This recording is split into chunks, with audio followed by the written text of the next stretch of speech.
For e-learning on Monday, September 14th, I want you to complete the following things. So start with your warm-up. Question today is, in your own words, describe what friction is and how it affects the motion of objects on a surface. If you have no idea what friction is, you may look it up, but I would like for you to try and think about that and answer it without using any other resources other than your brain.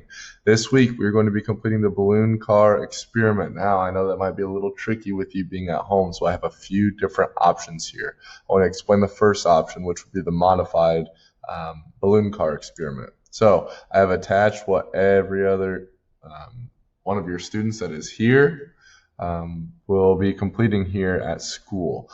So read through all of these things. Basically, all you need to know is that you need to design a balloon car and follow these rules right here. So the car must be powered by no more than one balloon. So you're not going to get a second one. You can build a car out of anything. It must have at least 3 wheels. Wheels are defined as that is round and goes around. So you can't just have a balloon and a straw and think that that will be okay. You have to have at least 3 wheels. The wheels cannot be wheels from a toy car. They must be made out of something that was not originally used as wheels. The car may not leave the ground, and the car must be capable of traveling at least 5 meters. Okay, those are the rules that you need to follow. Now, as I scroll down here, of course, I want you to read through these things, but this right here is how you are going to be graded. Okay, we are going to be doing a position versus time data table. We talked about those and learned about those last week. So you're going to be telling me in each second how far did that car travel. So of course you can take a video and email it to me if this is the option that you decide to do. And then you're going to be using this right here to create a data table.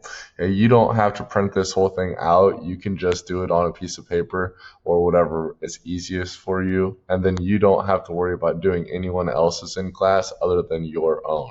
So you would put your name here, the time, the distance, the average speed, which is what we calculated, which is right here.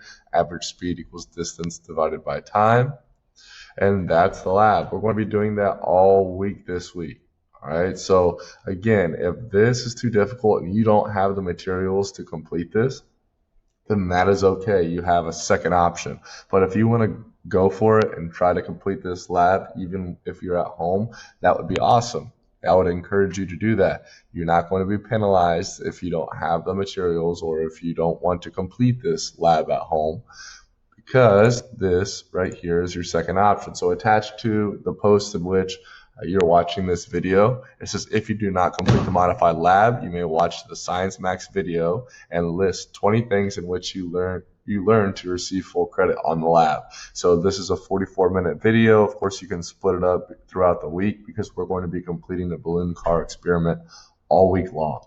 Okay, so tomorrow in my daily video, I will be explaining the same thing, that if you want to complete the balloon car lab, then awesome. I'll tell you what the next steps need to be. But if you don't, then of course finish up this video. If you have any questions, let me know. But more specifically today in class, I'm just going to be introducing this lab, as well as having students research different ideas and choose their lab groups. So you're not going to be any further behind if you don't get a whole lot done with this. But if you are completing this lab this week, then please look up some ideas, make a game plan for today. Let me know if you have any questions.